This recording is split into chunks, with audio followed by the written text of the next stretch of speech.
Ça fait 30 jours. J'ai fait 8 rêves lucides.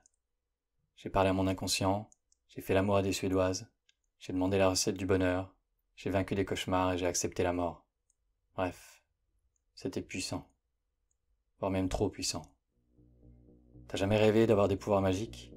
De pouvoir t'envoler, parcourir le monde, de pouvoir faire apparaître des gens, d'en faire disparaître d'autres, de pouvoir faire tout ce que tu veux sans qu'il n'y ait aucune conséquence. Le rêve lucide, ça te permet tout ça, mais aussi beaucoup plus. Sauf qu'après tu te réveilles, tu penses à ce que tu viens de faire, tu penses à ce que tu dois faire, tu penses à ce que tu ne peux pas faire, et du coup, t'as juste envie de retourner dormir. Avant de te lancer dans cette aventure, sois sûr que t'es assez solide, parce que les possibilités du rêve sont infinies. Ce serait dommage de te perdre. En apprenant les rêves lucides, tu vas pouvoir parler avec ton inconscient, pour savoir ce que tu as besoin de faire pour avoir plus confiance, pour te sentir plus fort, pour être plus heureux. Tu vas pouvoir affronter tes peurs, leur faire face et les combattre de façon directe, sans passer par des heures d'introspection. Tu vas pouvoir apprendre 10 fois plus vite. Tu vas pouvoir briser des cauchemars récurrents. Tu vas pouvoir vivre tes rêves pour savoir si tu en as vraiment envie ou si tu serais déçu une fois arrivé au but. Tu vas pouvoir explorer l'autre face du monde, celle qui prend vie quand la nuit tombe, celle qui s'agite quand tout le monde dort. Tu vas pouvoir explorer l'autre moitié de toi, ton inconscient, celui qui tire les ficelles, celui qui a la manette dans les mains, celui qui décide de comment sera ta vie. Tu vas pouvoir te connaître vraiment, te connaître plus que toutes ces personnes qui ferment les yeux la nuit. C'est comme avoir un super pouvoir, sauf que c'est pas un film. Ou alors si c'est un film, c'est toi l'acteur principal. Il y a un cauchemar que je faisais souvent. J'étais poursuivi par un homme ou un monstre, je pouvais pas le voir, je sentais juste qu'il me suivait. Il allait vite, mais pas si vite que ça non plus. J'aurais dû pouvoir le distancer si je pouvais vraiment courir. Sauf que pour courir, il faut la gravité. Il faut pouvoir accrocher au sol. Il faut pouvoir pousser sur ses jambes pour se propulser en avant. Et dans ce cauchemar, j'ai pas la gravité. J'essaie de me pencher en avant, presque jusqu'à tomber. J'essaie de mettre tout mon poids vers l'avant pour pouvoir faire que mes chaussures accrochent, pour pouvoir prendre de l'élan, pour pouvoir gagner en vitesse. Mais je suis comme attiré vers le haut, aspiré en arrière, et j'avance presque pas. Je sens la créature se rapprocher. Je sens qu'elle gagne du terrain. Et j'ai beau vouloir tout donner, c'est comme si on me donnait même pas ma chance. C'est comme si quoi que je fasse, c'était perdu d'avance. Et quand je me réveille, je sens ce poids dans ma poitrine. Je peux à peine respirer. Je me sens faible, fragile, impuissant.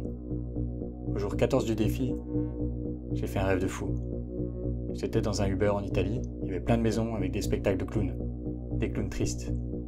Et le chauffeur du Uber nous explique que tous ces spectacles, c'est des couvertures pour la mafia. Et pour joindre le geste à la parole, il sent un flingue, il ouvre le toit ouvrant et il se met à tirer. Au bord de la route, il y avait une dizaine de mafieux en costume. En voyant les coups de feu, ils sortent des M16 et ils se mettent à mitrailler. Je me couche dans la voiture pour esquiver les balles, mais ils nous tirent pas dessus, ils tirent en l'air. Je me dis que c'est cool, sauf qu'il y en a un qui prend une balle perdue, et les mecs croient que ça vient de nous. 3 d'entre eux montent dans leur jeep et se lancent à notre poursuite. Je me retrouve à pied sur un chemin de montagne. Je cours avec mes 2 potes, et il y a les 3 mafieux qui nous courent après avec des flingues. Le chemin devient hyper serré, on court au bord d'une falaise, et là, je perds la gravité. Je me penche en avant, je me déchire, je donne mon maximum, mais je peux plus courir. Là, je demande aux mecs qui sont avec moi de me pousser. Ils me poussent, j'arrive à prendre un peu d'élan, mais très vite, je sens que je perds de la vitesse. Ça me tire vers le haut, ça me tire en arrière. Et là, je comprends. Je l'ai déjà fait ce cauchemar. Je l'ai déjà fait plein de fois. Je m'arrête et je me retourne. Mes potes s'affolent. Qu'est-ce que tu fais? C'est bon les gars. Je suis lucide. Là, je vois les mecs s'approcher et j'ai un doute. Je me dis que je vais quand même essayer de voler pour vérifier, juste au cas où. J'essaie de voler, ça marche pas. Je commence un peu à flipper. Je vois la falaise à côté. Je me dis que je pourrais sauter. Je suis lucide. Je devrais voler. Ouais, mais et si ça marche pas? J'ose pas sauter et les mecs se rapprochent de plus en plus. Et là, je tends mon bras en avant, je fais apparaître un flingue, je les mets en joue et là, ils s'arrêtent. Je regarde celui qui est le plus proche de moi et je lui dis « C'est un rêve, mec. » Et là, tout s'arrête. Il me regarde, il doute, il sait pas quoi faire. Et moi, j'ai plus peur. J'ai plus fait ce cauchemar depuis. Et si jamais ça arrive, le mec derrière a intérêt d'être bien armé. Les rêves, ça met souvent en image nos désirs, mais ça donne aussi des visages à nos peurs inconscientes. En combattant les peurs dans les rêves, tu combats les peurs dans la vraie vie.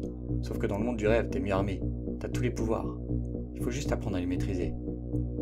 Ok, c'est super tout ça, mais si j'ai des questions profondes, comment je fais pour trouver des réponses? Tu te rappelles de l'oracle dans Matrix? Celle qui connaît toutes les réponses avant même que tu te sois posé la question? Je l'ai rencontrée. Elle avait pas le même visage, elle avait pas le même nom, mais elle avait le même savoir.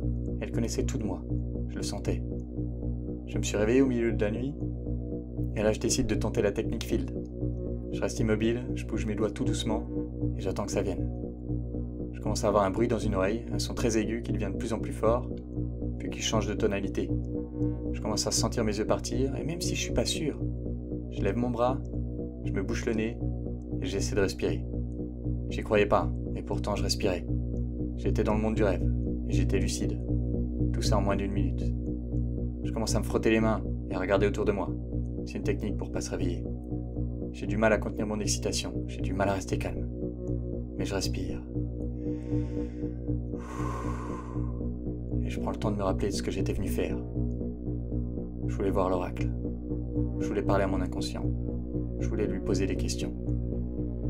Je vois qu'il n'y a personne dans la pièce, alors j'ouvre une première porte, puis une autre, et je me retrouve dans la chambre d'à côté.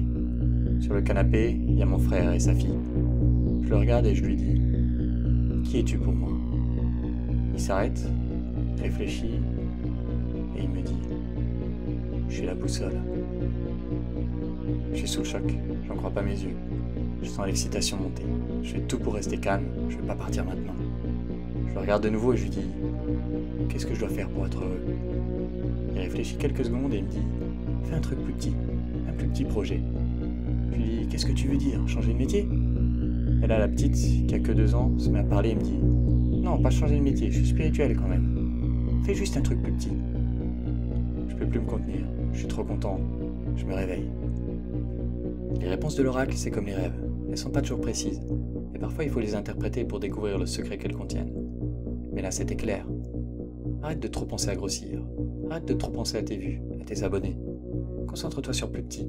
Concentre-toi sur ce qui est devant toi, sur les gens qui te suivent, sur le message que tu portes. Et envoie du lourd. Boum, je respire. Je me sens libéré.